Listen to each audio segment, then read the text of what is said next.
Olá, bom dia! O Fator Agro já está no ar aqui pela TV A Crítica e RTN TV, trazendo as principais notícias do setor que mais movimenta a economia do nosso país.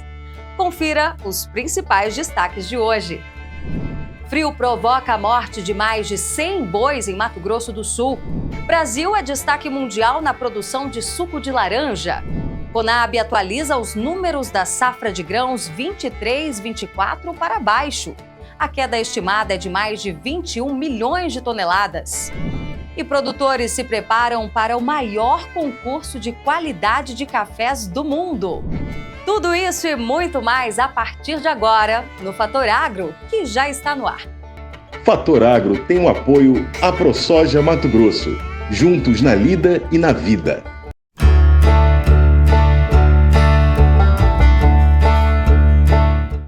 E a gente já abre esta edição falando sobre a crise no setor leiteiro, que parece estar longe de chegar ao fim. A importação desenfreada do produto, principalmente o leite em pó argentino, está abalando a produção nacional.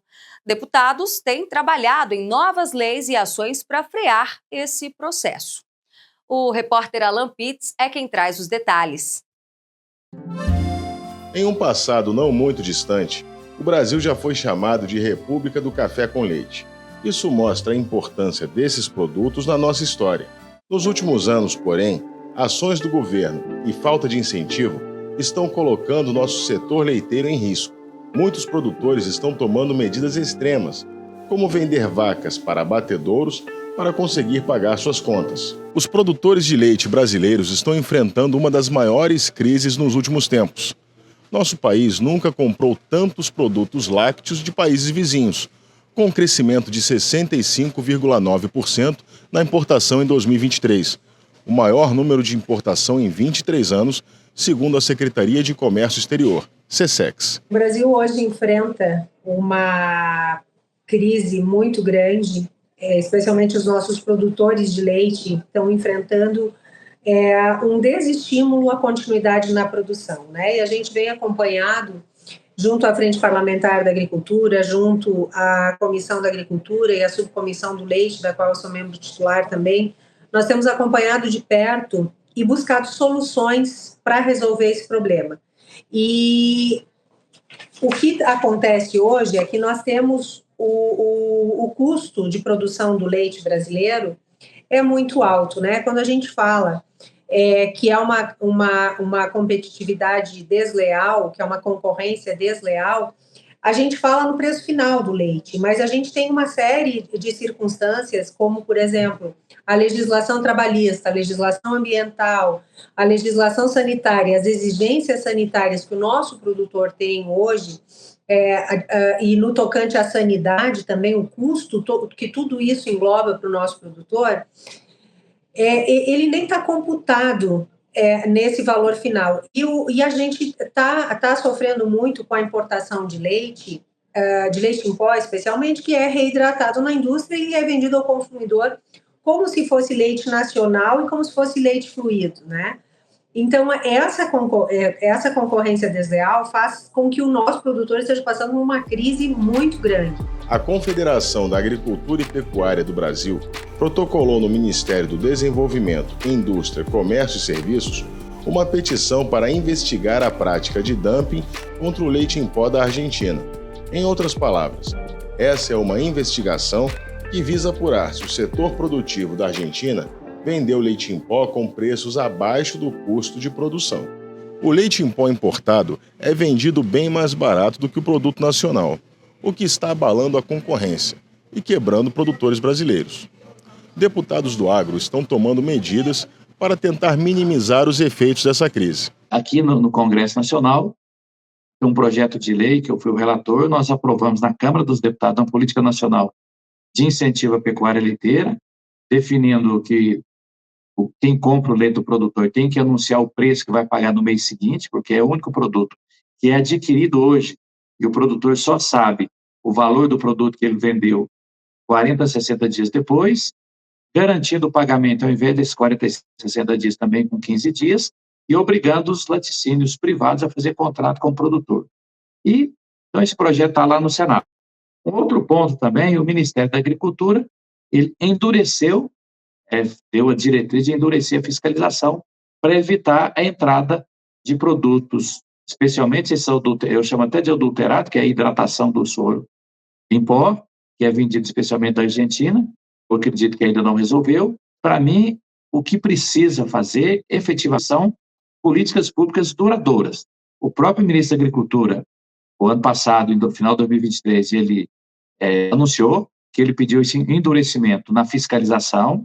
Então, isso é uma medida importante, junto com a linha de crédito de 700 milhões, né? Isso que eu já citei.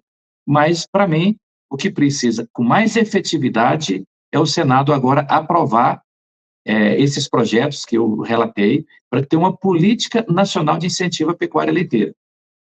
Eu acredito que só com uma política dessa teremos aí a sustentabilidade dessa cadeia tão importante, que tem mais de 1 milhão e 100 mil produtores de leite no Brasil, e grande parte, né, 90% deles, produz abaixo de 200 litros de leite por dia. Então, é uma política pública importante, a cadeia produtiva mais importante em termos de capilaridade no país. Além do nosso produtor que está sofrendo com essa concorrência desleal, o consumidor brasileiro também está consumindo um leite que não sabe de onde vem. Foi aprovado o meu projeto de lei 4.309 de 2023, que proíbe a reidratação do leite na indústria. E isso só será permitido em caso de total desabastecimento e ainda assim, se o nosso produtor for subsidiado para que ele não entre numa crise e num desaquecimento desse setor, que a gente sabe o quanto custa para ele se reorganizar novamente, né? O que a gente espera de imediato é que o leite brasileiro passe a ser mais valorizado. E a frente fria que chegou ao Brasil está afetando o desenvolvimento de algumas culturas, como também causando a morte de animais. Esses são alguns dos destaques do nosso Giro de Notícias. Cerca de 120 bois morreram no município de Jaraguari, em Mato Grosso do Sul, devido à baixa temperatura registrada neste fim de semana. A onda de frio causou geada em 41 cidades do estado. A menor temperatura foi registrada na cidade de Rio Brilhante, onde os termômetros marcaram -2 graus. Em Sidrolândia, outra criação de gado foi afetada pela geada. O produtor rural Kennedy Forgiariani perdeu 5 animais na chácara localizada no assentamento de Boia. O produtor lamentou, dizendo que apesar do pasto bom, sal mineral, a chuva fria de 24 horas, seguida aliada ao frio, não deu chances. A solução encontrada por hora será retirar o gado que sobrou e colocar em um capão de mato para tentar amenizar o frio dos animais. As geadas recentes no Rio Grande do Sul também foram intensas, mas, de acordo com a TF Agroeconômica, não devem causar grandes prejuízos às lavouras de trigo, devido ao estágio atual de desenvolvimento das plantações. Apesar do clima rigoroso, não se espera que haja relatórios significativos de perdas ou danos nas colheitas. O mercado local de trigo tipo 1, no entanto, segue apático, com moinhos bem abastecidos e aguardando o fechamento do mês para retomar as compras. A baixa margem de lucro tem sido uma reclamação constante entre os moageiros e o uso de mercados futuros pode ser uma solução viável para esses desafios financeiros. Em Santa Catarina, a situação dos moinhos reflete uma realidade de estoques altos e demanda fraca. Os moinhos estão prolongando seus estoques, abastecendo-se principalmente de trigo gaúcho, que atualmente é o mais barato, tanto da safra velha quanto da nova. Já no Paraná, a comercialização do trigo também enfrenta dificuldades. Os vendedores estão praticamente ausentes para a safra nova, com poucas ofertas de trigo velho sendo negociadas.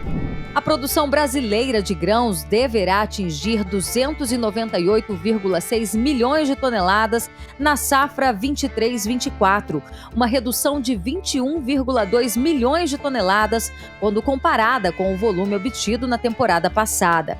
Os dados são da Companhia Nacional de Abastecimento. Essa queda é influenciada principalmente pela perda na produtividade média das lavouras do país, reflexo das adversidades climáticas sob o desenvolvimento das culturas de primeira safra, em especial desde o início do plantio até as fases de reprodução das lavouras. A colheita de milho, segunda safra, está estimada em 90,28 milhões de toneladas. Cerca de 90% da área cultivada já foi colhida. As produtividades alcançadas neste ciclo do grão variaram de acordo com o pacote técnico utilizado e principalmente da época de plantio da cultura. Aliada à perda de produtividade, a área destinada para o milho também foi reduzida, tanto na segunda quanto na primeira safra do grão, o que influencia na menor expectativa de colheita. Donos de imóveis rurais deverão, a partir de agora, utilizar o Cadastro Ambiental Rural para apuração da área tributável de sua propriedade, sobre o qual é calculado o Imposto Territorial Rural. A medida é prevista na Lei 14.932 de 2024, sancionada pela União. O prazo para entrega da declaração do imposto começou no dia 12 e segue até 30 de setembro. O CAR é um registro público eletrônico nacional obrigatório para todos os imóveis rurais, com a finalidade de integrar as informações ambientais das propriedades e posses rurais, compondo base de dados para controle, monitoramento, planejamento ambiental e econômico, além do combate ao desmatamento. A nova lei permite que o proprietário rural utilize o CAR para fins de apuração da área tributável do seu imóvel, substituindo o ato declaratório ambiental. E nesta semana, o governo federal publicou um decreto que estabelece regras para os produtores gaúchos renegociarem suas dívidas. Mas representantes do setor não ficaram satisfeitos com o que foi apresentado. Veja na reportagem. O governador do Rio Grande do Sul, Eduardo Leite, e representantes do setor produtivo, como o SOS Agro, vieram a Brasília para cobrar medidas efetivas. A preocupação é com o refinanciamento da próxima safra, que corre o risco de não haver. Quem contratou seguro ou Proagro não está dentro, não se enquadra. E isso já retira quase que todo mundo, porque hoje em dia ninguém retira dinheiro no banco sem ter um seguro e um Proagro. Então a gente sabe que vai ter que ser feito várias emendas nessa medida provisória. Só que a nossa urgência agora é em ter uma solução efetiva. Nós temos pressa porque nós poderemos não fazer a safra 24 e 25. A gente está há 20 e poucos dias de realmente implementar, trazer insumos para a lavoura e colocar a semente na terra. O assunto também foi tema de debate na Comissão de Constituição e Justiça da Câmara dos Deputados. A audiência pública destacou a preocupação com o endividamento dos produtores e a necessidade de buscar soluções diante da insatisfação do setor rural agrícola, pelo que foi apresentado até o momento pelo governo Lula. Lamentavelmente está demorando para chegar, o governador está aqui, é testemunho, vivo. Nós não estamos fazendo uma crítica exacerbada, uma crítica desmedida, uma crítica rasteira, não, absolutamente não. A questão do agro não tem tido resposta e quando a resposta vem, ela é muito insuficiente. É o caso dessa medida provisória, que incrivelmente tem que ser regulamentada para poder a medida provisória ser compreendida, ou seja, ela é tão burocrática que ela precisa ser explicada. E nem explicada, nem explicando a gente entende. Eduardo Leite destacou que, mesmo havendo boa vontade do governo federal, a regulamentação da medida provisória tem muita burocracia, o que atrasa a chegada de recursos para o Estado. E hoje saiu um novo recurso, que bom, agradecemos, importante, fazemos o registro do agradecimento, mas com atrasos, com demoras e com ainda dificuldades burocráticas como a não dispensa de certidões negativas para o acesso a esse crédito, como aconteceu em episódios anteriores. Então, os caminhos que têm sido adotados, que têm sido escolhidos, são muitas vezes os mais burocratizados, prevalecendo talvez uma desconfiança sobre quem vai acessar, como é que vai ser, e a partir dessa desconfiança gerando embaraços que atrasam o auxílio e assistência para quem está precisando. Para o deputado federal Zucco, as regras impostas pelo governo foram estabelecidas com o intuito de excluir a maior parte dos produtores rurais. O decreto tem com seus tetos descontos irrisórios, variando entre 4 mil e 25 mil para os agricultores que tiveram perdas superiores a 30%. Os prazos para pagamento também são insuficientes, até 4 anos com carência de apenas 1 ano. O decreto ainda cria mais burocracia. Quem teve perdas superiores a 60% terá que passar pela análise de uma comissão especial de análise de operações de crédito rural, uma comissão politiqueira formada por integrantes dos ministérios do governo Lula. Gente, eles demoraram 100 dias para apresentar essas medidas pífias de apoio e criaram um órgão político para dizer quem pode e quem não pode ser beneficiado. E o principal concurso de qualidade de cafés arábicas do mundo já está com inscrições abertas até 6 de setembro. E quem tem mais detalhes sobre o assunto é o Vinícius Estrela, da BSCA. Bom dia, Vinícius! Bom dia, Berenice e espectadores do Fator Agro. Sou Vinícius Estrela, diretor executivo da BSCA, Associação Brasileira de Cafés Especiais, que organiza há 25 anos o concurso de qualidade de cafés especiais, conhecido como Cup of Excellence.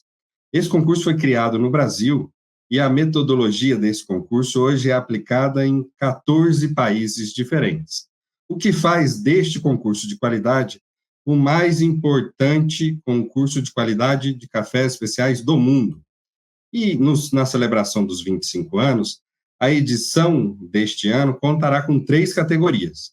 A primeira delas dedicada aos cafés naturais, a segunda dedicada aos cafés processados em via úmida, ou seja, os cafés lavados, com processos que envolvam água, e o terceiro na categoria dos experimentais, que são as fermentações.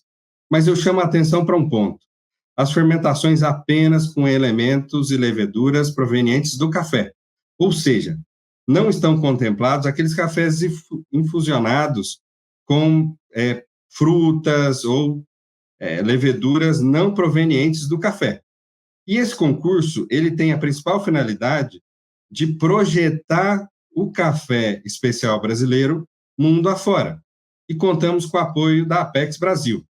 E para isso, o concurso está organizado em 3 fases. A primeira fase, uma pré-seleção, em que juízes nacionais selecionarão os 150 cafés que melhor performaram, diante de uma amostra de cerca de 800 amostras, para uma segunda fase, conhecida como fase nacional, em que esses mesmos juízes nacionais selecionam, por meio de provas técnicas, 40 cafés que vão ser avaliados na fase internacional, em que recebemos no Brasil compradores de café especial do mundo inteiro, proveniente às vezes de 15, 16, 17 países diferentes. Esses provadores internacionais, esses compradores, avaliam esses 40 cafés e decidem aqueles cafés que são Cup of Excellence, ou seja, que apresentam uma média acima de 87 pontos.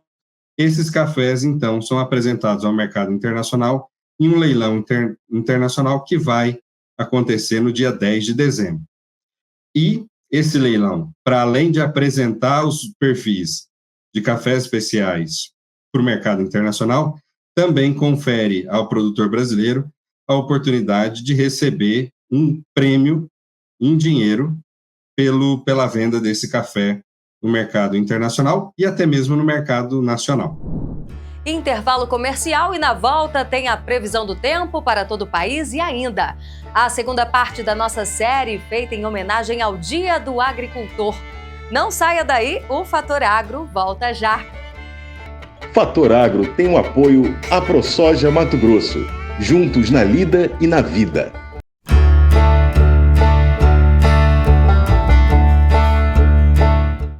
Fator Agro tem o apoio AproSoja Mato Grosso, juntos na lida e na vida.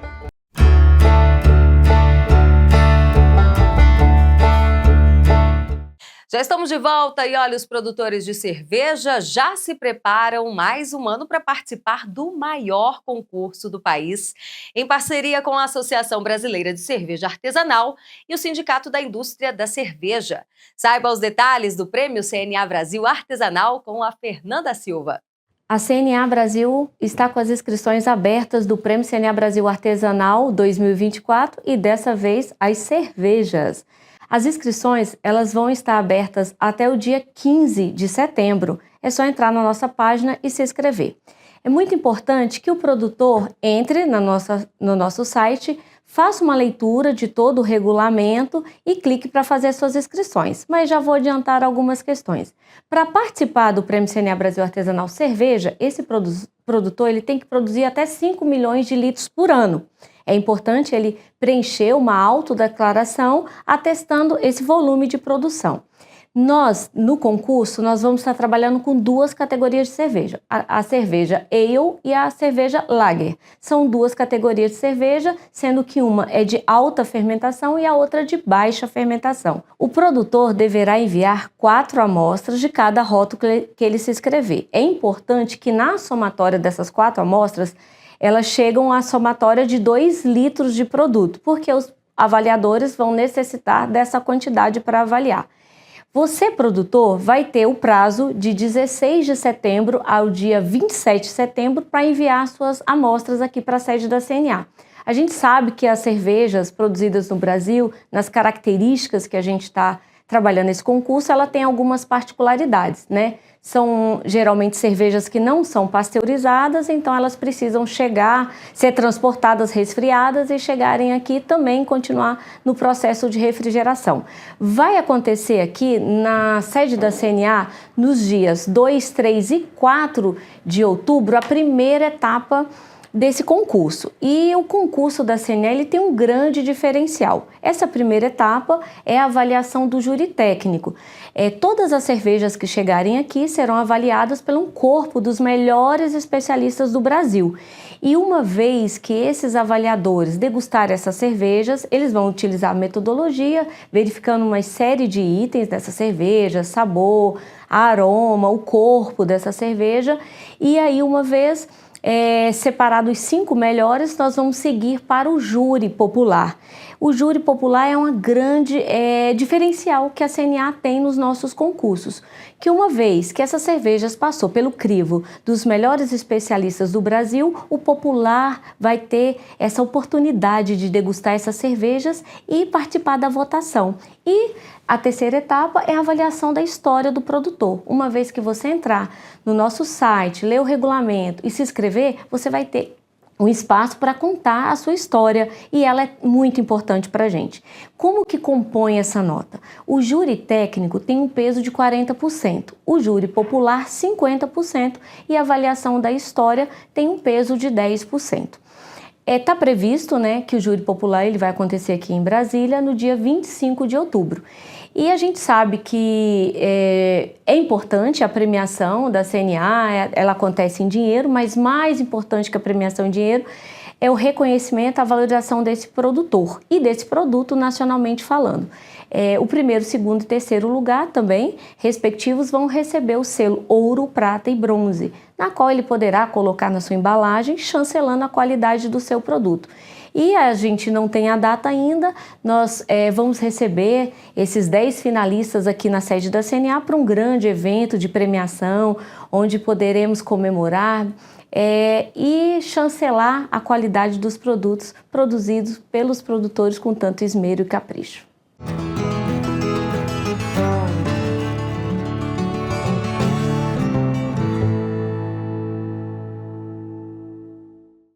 E pelo 4º ano seguido, a ProSoja de Mato Grosso realizou o simpósio técnico, trazendo nomes de grande relevância para falar sobre assuntos de interesse do setor.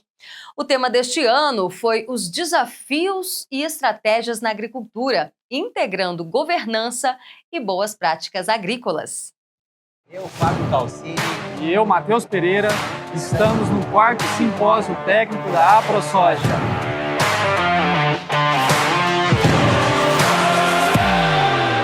prazer que iniciamos novamente mais um ano o Simpósio Técnico da AproSoja, um momento aí de reunir todos os produtores do estado, de todas as regiões e trazer grandes palestrantes de temas relevantes aos produtores. Estamos no nosso 4º simpósio, cada vez mais o nosso simpósio tem crescido, entregado mais resultado aos produtores e com isso vem reconhecimento. Estamos com a casa lotada, um número de inscritos muito grande, batendo o recorde de todos os outros. Eu me sinto muito honrado, representando o governo do estado, participar de um evento qualificado, da maneira como está sendo organizado. E a AproSoja, para nós, é um exemplo de representatividade. Extremamente importante a realização desse 4º simpósio pela AproSoja, um momento rico de aprendizado, né, para que a nossa produção aí aumente cada vez mais, tenhamos produtos de qualidade e com menor custo. Quero parabenizar aqui a AproSoja, todos os produtores do estado de Mato Grosso,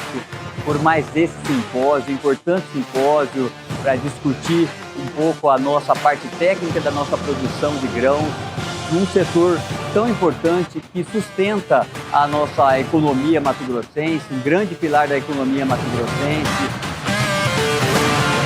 Nossa palestra falará sobre a reforma tributária, ou seja, o que muda em relação aos impostos, aos tributos que o produtor rural, no cultivo da soja e demais atividades da agricultura e pecuária, terão de mudança. Vamos trazer um panorama geral, né? Só resumindo o que aconteceu em 23 e 24, trazer perspectivas da safra norte-americana que está em campo por agora, essa nova ciclo safra da América do Sul 24 e 25 que já se inicia em algumas semanas. E nós agradecemos a todos que estão vindo participar e prestigiar o nosso evento.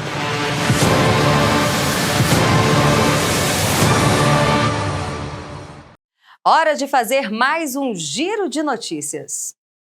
O governo do Amazonas, por meio da Secretaria de Estado de Produção Rural, investiu R$ 412,5 mil em recursos para a compra de alimentos oriundos da agricultura familiar, produzidos por produtores rurais de povos originários de 3 municípios do estado.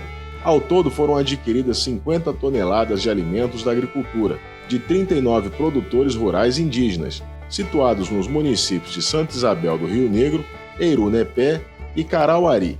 Foram adquiridos banana pacovã, banana prata, macaxeira, cará, abacate, abóbora, pirarucu, entre outros produtos, de acordo com a informação da Secretaria. E o setor pecuário brasileiro registrou um expressivo crescimento no abate de bovinos no segundo trimestre de 2024, conforme dados divulgados pelo Instituto Brasileiro de Geografia e Estatística, IBGE. Ao todo, foram abatidas 9,941 milhões de cabeças, um aumento de 17,2% em relação ao mesmo período do ano anterior. Na comparação com o primeiro trimestre deste ano, o aumento foi de 6,9%, mostrando uma tendência de crescimento consistente no setor. Além do número de animais abatidos, a produção de carcaças bovinas também apresentou alta significativa. Foram produzidas 2,573 milhões de toneladas de carcaças bovinas entre abril e junho de 2024, o que representa uma elevação de 17% em relação ao segundo trimestre de 2023. Quando comparado ao primeiro trimestre deste ano, o volume de produção subiu 7,3%. Em uma descoberta que pode transformar o entendimento sobre o clima global, cientistas identificaram um novo fenômeno climático, denominado Onda número 4 do padrão circumpolar do Hemisfério Sul, SSTW4. O fenômeno, que promete influenciar significativamente o clima no Hemisfério Sul e impactar todo o planeta, é descrito como semelhante ao El Niño, uma oscilação climática já conhecida, mas com características únicas e potencialmente disruptivas. A identificação do SSTW4 foi possível graças ao uso de modelos climáticos avançados, que simularam 300 anos de condições atmosféricas e oceânicas. A pesquisa, conduzida por cientistas da Universidade de Reading, na Inglaterra, em colaboração com outras instituições internacionais de renome, revelou que esse novo fenômeno atua como um verdadeiro interruptor climático. O fenômeno pode influenciar a frequência e a intensidade de eventos climáticos extremos, como secas, inundações e tempestades tropicais, colocando em alerta comunidades e setores produtivos em todo o hemisfério sul. Os cientistas destacam que o SST-W4 pode ter um impacto especialmente profundo na agricultura, um setor altamente dependente de condições climáticas estáveis. Com a possível alteração dos padrões de chuva e temperatura, culturas em regiões-chave do hemisfério sul podem enfrentar novos desafios, exigindo adaptações por parte dos agricultores para manter a produtividade e a segurança alimentar. A disponibilidade de água, essencial para o consumo humano e para a irrigação agrícola, também pode ser prejudicada, especialmente em regiões que já enfrentam desafios hídricos. E o Ministério da Agricultura e Pecuária, MAPA, publicou nota informando que o governo do Egito anunciou a autorização para a importação de carne bovina com osso proveniente do Brasil. Essa abertura, segundo o MAPA, representa um avanço significativo para o agronegócio brasileiro, que já possui uma forte presença no Egito. As exportações agrícolas do Brasil para o Egito somaram mais de 1,73 bilhão de dólares em 2023, com as vendas de proteína animal ultrapassando 384 milhões de dólares. No primeiro semestre de 2024, as exportações brasileiras para o país já superaram 1,31 bilhão de dólares. Em março desse ano, o mercado egípcio também foi aberto para carne, produtos cárneos e miúdos de caprinos e ovinos.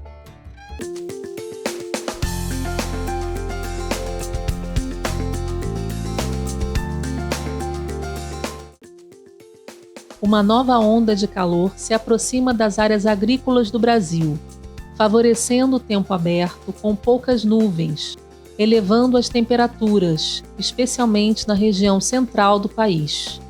O calor intenso começará oficialmente neste domingo e deverá se estender até o dia 22 de agosto. A presença de um sistema de alta pressão, associada ao ar seco, eleva ainda mais o risco de incêndios. No norte, Manaus também sentirá os efeitos do calor. A capital amazonense deve registrar temperaturas elevadas, podendo chegar a 39 graus na próxima sexta-feira. Já no Rio Grande do Sul, o alerta fica por conta das fortes chuvas que chegam ainda neste domingo, com volumes entre 100 e 150 milímetros. E no segundo episódio da série Paixão pela Agricultura, vamos conhecer a história da Dona Marta, que abandonou a profissão de cobradora para viver no campo. É de onde ela tira agora o seu sustento e o alimento da sua casa. A Nádia Saldanha é quem conta essa história para a gente.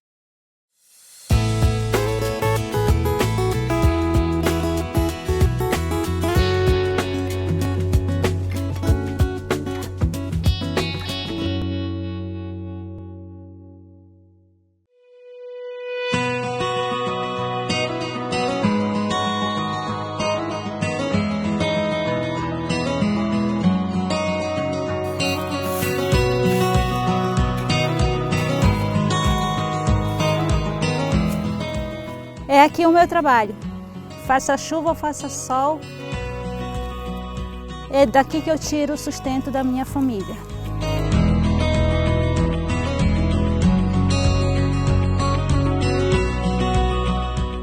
As plantações, por meio da mão de obra familiar, rendem a comercialização no mercado e garantem o sustento de milhares de famílias, como a de Dona Marta, por exemplo, que há mais de 15 anos cultiva e colhe por aqui.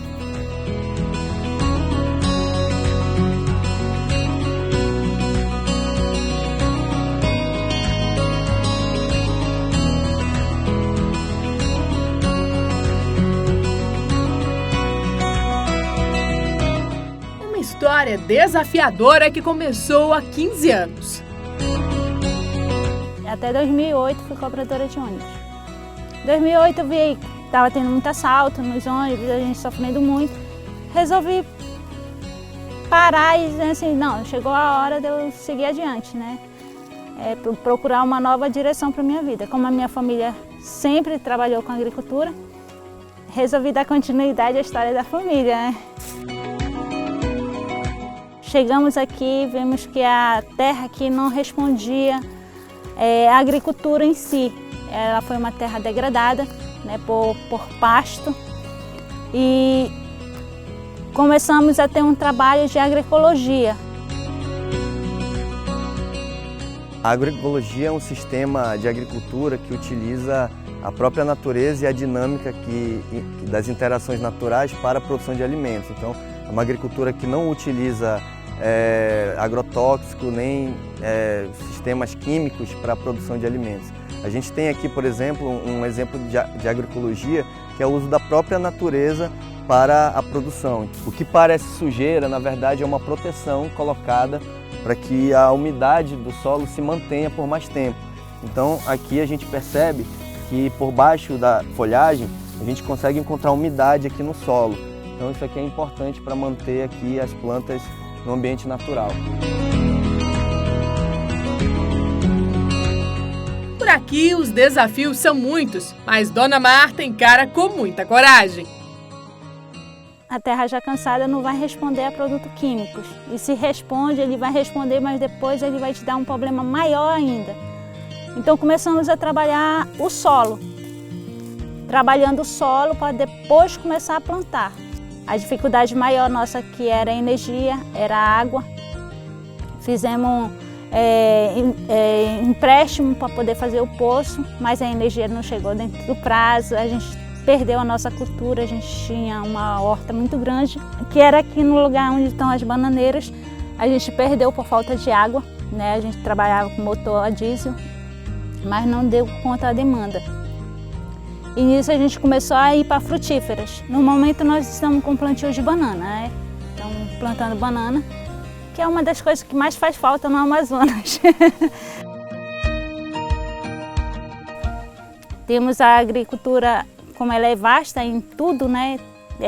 E as nossas terras não são muito grandes, então plantamos um pouco de tudo. O nosso custo não é só para a nossa alimentação, mas sim para continuar comprando produtos para agregar na terra, para que a gente possa trabalhar melhor, né? A agricultura, no caso para mim, ela significa tudo, porque sem a agricultura, sem o homem do campo, a cidade não tem com que se alimentar, né? Então a agricultura para mim, abaixo de Deus, ela é tudo, né? Ela é a nossa vida, é da onde a gente pode subsistir. Apesar dos intempéries da própria natureza, a gente é feliz. Não vou me arrepender nunca de migrar da cidade para o campo. Lá eu vivia com medo constante, como eu trabalhava de cobradora, eu sabia que eu ia trabalhar, mas não sabia se eu ia voltar viva. Era essa a realidade. E aqui no campo, a gente tem a certeza de que a gente vai dormir e o dia seguinte vamos acordar cedo para trabalhar. A gente diz que somos felizes e tentamos fazer aqueles que se alimentam com o nosso produto também felizes, né? Sabendo que estamos comendo comida com qualidade.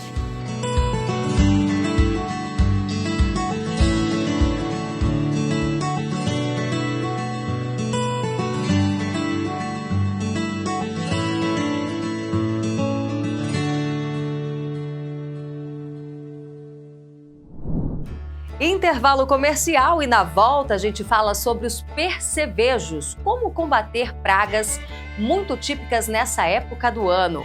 É um minutinho e a gente já está de volta.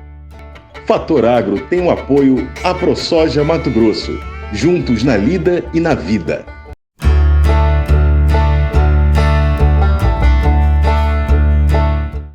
Fator Agro tem o apoio AproSoja Mato Grosso, juntos na lida e na vida.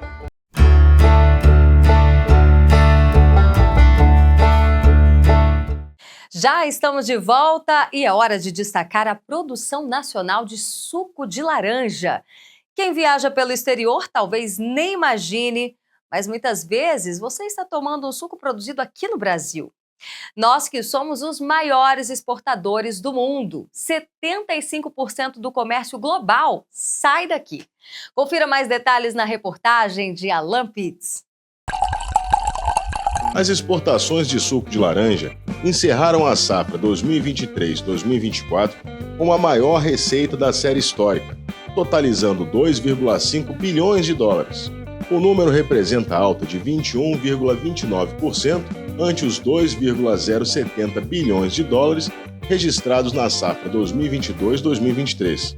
O volume de suco exportado, porém, fechou em 961.270 toneladas, recuo de 9,33% comparado com a safra anterior, devido a problemas climáticos. Mas nosso país segue uma verdadeira potência quando o assunto é o suco de laranja. Nos últimos anos, o Brasil se tornou uma verdadeira república do suco de laranja. Você sabia que de cada 10 copos de suco de laranja consumidos no mundo, 8 vêm do Brasil? Nosso país é um grande exportador de laranjas, sendo responsável por 34% da produção mundial. Mas, acima de tudo, somos os maiores exportadores de suco de laranja do mundo, sendo responsáveis por 75% do comércio global do produto.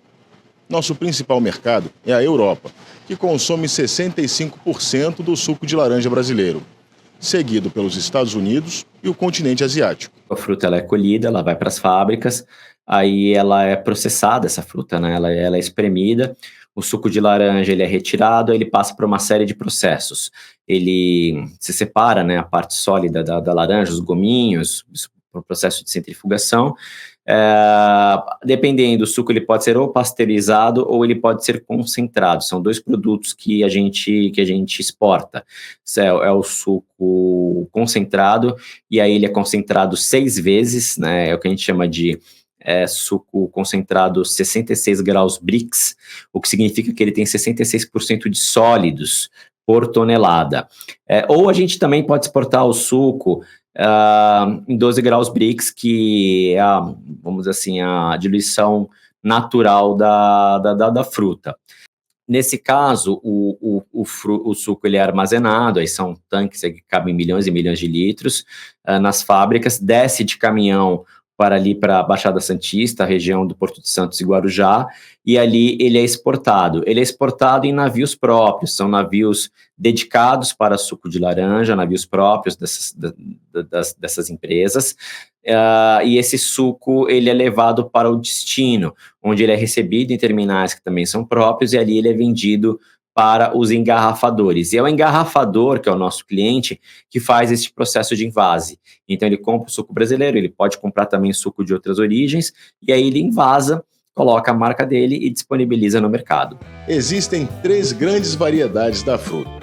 As precoces, que são mais ácidas, as de meia estação, e as tardias, que são aquelas frutas mais doces, colhidas no final da safra.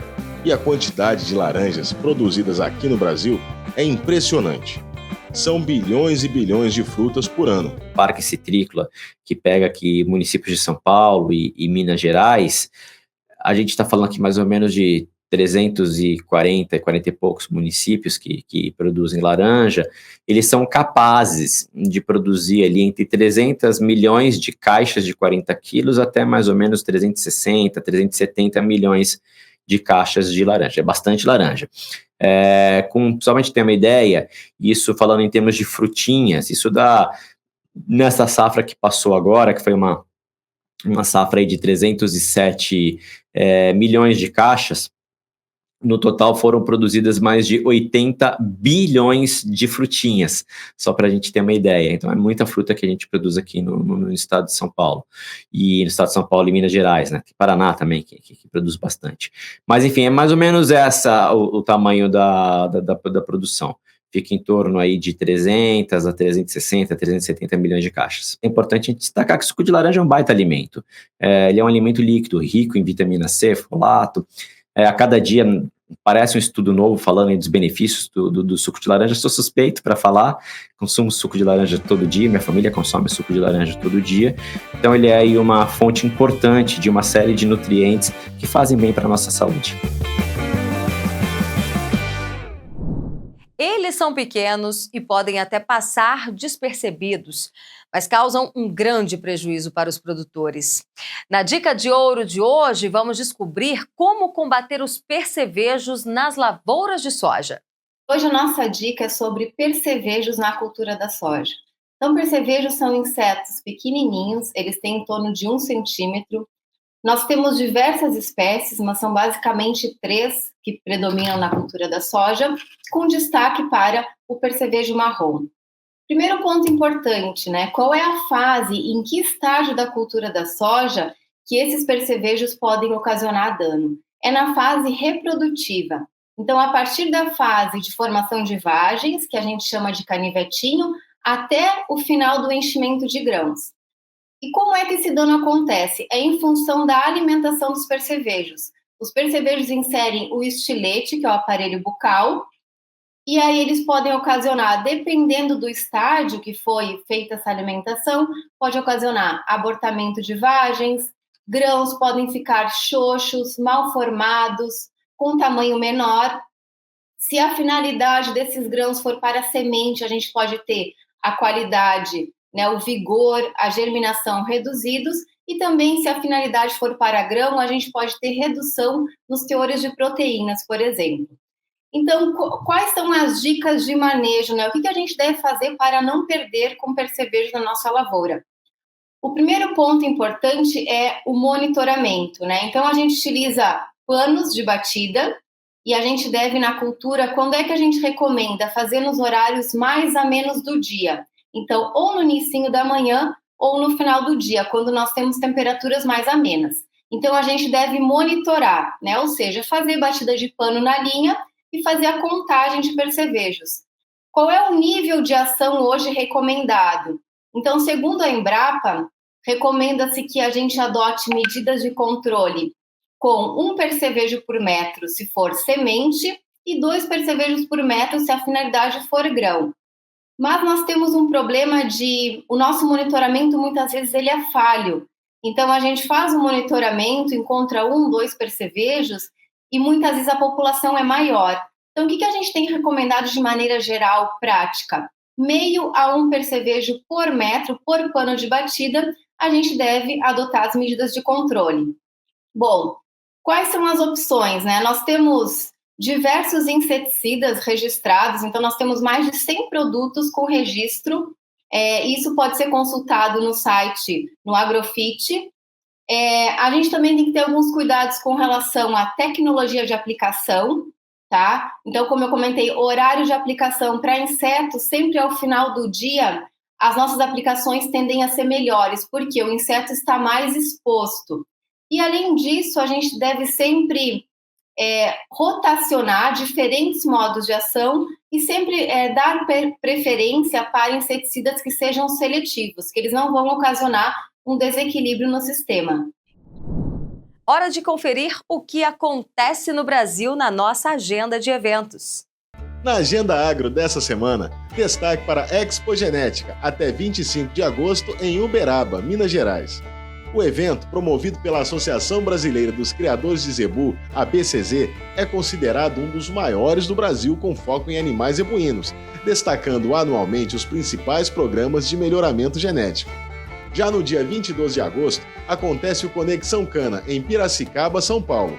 O evento conta com diversas palestras, abordando temas como o balanço atual e perspectivas futuras para a safra de cana-de-açúcar e o desafio no manejo de plantas daninhas, entre outros. Estão abertas também as inscrições para produtores rurais que desejarem participar da Feira Sabores do Paraná. Este ano, o evento será de 28 de novembro a 1º de dezembro, no Museu Oscar Niemeyer, em Curitiba. Serão selecionados 80 empreendedores rurais, que terão a oportunidade de mostrar sua produção para o público da capital. Além da venda de diversos produtos, a feira contará com aulas show, que vão divulgar a gastronomia e o turismo.